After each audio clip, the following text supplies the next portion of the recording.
అంటే పొంగులేటి గారి విషయాలు బయటపెట్టంగానే నా మీద బురద జల్లేటువంటి కార్యక్రమానికి ఇవాళ ఆయన పాల్పడ్డారు. ఏమంటాడు, నేను నా కుటుంబ సభ్యులు ధరణిని ఉపయోగించి బాలానగర్ మండలంలో నేనేదో అవినీతికి పాల్పడ్డా అంటాడు. నేను అంటా ఉన్నా, నువ్వు నా బావమరిది పేరు తీసినావు, నా తమ్ముడు పేరు తీసినావు, ఓకే, నా బావమరి మీద ఆరోపణలు చేసినావు, నా తమ్ముడి మీద ఆరోపణలు చేసినావు, హౌస్ కమిటీ వేయడానికి హరీష్ రావు రెడీయా అని నన్ను అడిగినావు కదా.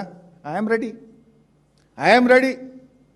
నీ తమ్ముళ్ళు చేసిన భూ కుంభకోణాల మీద, నీ తమ్ముళ్ళు చేసిన టీడీఆర్ కుంభకోణాల మీద, నీ తమ్ముడు చేసిన కేఎల్ఎస్ఆర్ టెండర్ల కుంభకోణం మీద నువ్వు రెడీ అయితే నా తమ్ముడి మీద నేను కూడా రెడీ.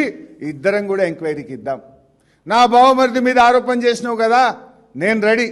నీ బావమరిది సృజన్ రెడ్డి అమృత్ టెండర్లలో చేసిన కుంభకోణం మీద, నీ బావమరిది సృజన్ రెడ్డి సింగరేణిలో ఓబీ టెండర్లలో చేసిన కుంభకోణాల మీద నువ్వు రెడీ అయితే నేను రెడీ. రేవంత్ రెడ్డి, ఇంకో మాట చెప్తున్నా,